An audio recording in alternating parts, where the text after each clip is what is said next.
Government வேலைன்னா உறுதி, அவங்களுக்கு ஒரு சங்கம்லாம் இருக்கு, அவங்க நீங்க உடனே உங்களை காப்பாத்திடுவாங்க. ஆனா பிரைவேட்ல தான் இந்த சிக்கல் அப்படிலாம் கிடையவே கிடையாது. கடந்த சில ஆண்டுகளாகவே மக்கள் மத்தியில அரசு ஊழியர்கள் மேல ஒரு எதிர்ப்புணர்வை ஏற்படுத்துறாங்க. அரசு ஊழியர்களாவே வேலை செய்யாதவங்க, அரசு ஊழியர்கள் அவங்க உரிமைகள், லேபர் டிபார்ட்மெண்ட் இல்ல இவங்க சங்கம், இது எல்லாமே வளர்ச்சிக்கு எதிரானது அப்படிங்கிற ஒரு விசாரத்தையும் மக்கள் மத்தியில விதைச்சிட்டாங்க. இப்போ இது அமெரிக்காவில் நடந்துகிட்டு இருக்கு. ஆனா அமெரிக்க அரசு அவருக்கு முழு உரிமையை கொடுத்திருக்கு. அது அந்த உரிமையை பயன்படுத்தி தான் அவர் இந்த ஊழியர்களை பணி நீக்கம் செய்கிறாரு. ஆனால் அதற்கு எதிராக கேஸும் ஃபைல் பண்ணியிருக்காங்க. முதல்ல இந்த பேக்ரவுண்டை நம்ம தெரிஞ்சுப்போம். அதுக்கு எதிராக கேஸ் போட்டிருக்காங்க. இப்போதைக்கு அது அமெரிக்க கோர்ட்டில் வழக்கு விவாதத்தில் இருக்குது. இப்போ ஆனால் நம்ம பார்க்க வேண்டிய விஷயம் என்ன அப்படின்னாக்கா, ஒரு ஊழியருடைய வேல்யூவை நீங்கள் எதை வச்சு முடிவு பண்ணுவீங்க?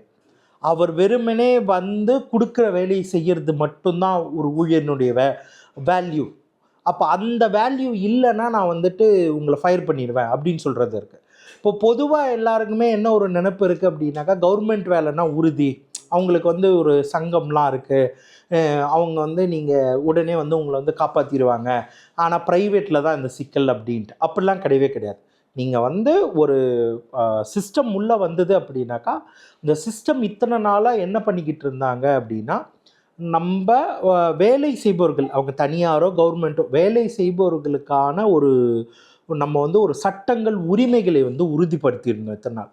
இப்போது கடந்த சில ஆண்டுகளாகவே மக்கள் மத்தியில் அரசு ஊழியர்கள் மேலே ஒரு எதிர்ப்புணர்வை ஏற்படுத்துகிறாங்க.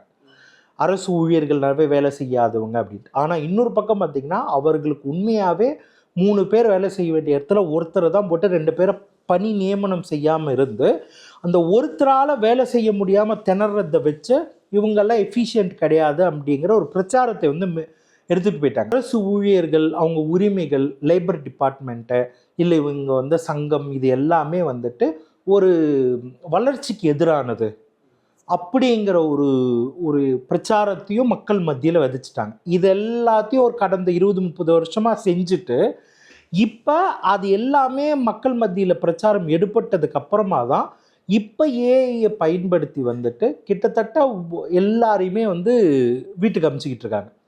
இப்போ அரசு ஊழியர்களுக்கே இதுதான் நிலை என்னும் போது, தனியார் ஊழியர்கள் நிலையை நீங்களே நினச்சி பார்த்தீங்க. ஓரளவு அவங்களுக்காவது ஏதாவது ஒரு அரசு இழப்பீடு, சங்கம், என்ன சொல்கிறது, உரிமைகள், இதை பற்றி பேசுகிறவங்க, அந்த ஓரளவு சங்கத்தில் இயங்குறவங்கெல்லாம் பின்னாடி வருவாங்க, அவங்களால ஒரு கோர்ட்டு கேஸுன்னு போக முடியும். ஆனால் தனியார் ஊழியர்களுக்கு அப்படி ஒரு சங்கமும் கிடையாது. அவங்க எல்லாருமே தனித்தனியாக இருக்காங்க. இப்போ ஒரு டிசிஎஸில் ஒரு 10,000 பேர், விப்ரோவில் ஒரு 10,000 பேர் போனால் கூட அவங்களுக்கு ஒருத்தருக்கு தொடர்பே இருக்காது. இவங்களுக்காவது ஒரு ஃபைட் பண்ணுறதுக்கு ஒரு உரிமை இருக்குது, அவங்களுக்கு அந்த உரிமையும் கிடையாது. ஆனால் இது அமெரிக்காவில் தானே நடக்குது, இந்தியாவில் நடக்குது அப்படிலாம் சொல்லவே முடியாது. இப்போவே இந்தியாவில் பல தனியார் நிறுவனங்கள் இந்த மென்பொருட்கள்லாம் வந்துருச்சு. அதனால் இது அமெரிக்கா கேஸு அப்படின்னு பார்க்க முடியாது. இது இன்றைக்கி அமெரிக்காவில் நடப்பது நாளை இந்தியாவிலும் நடக்கும்.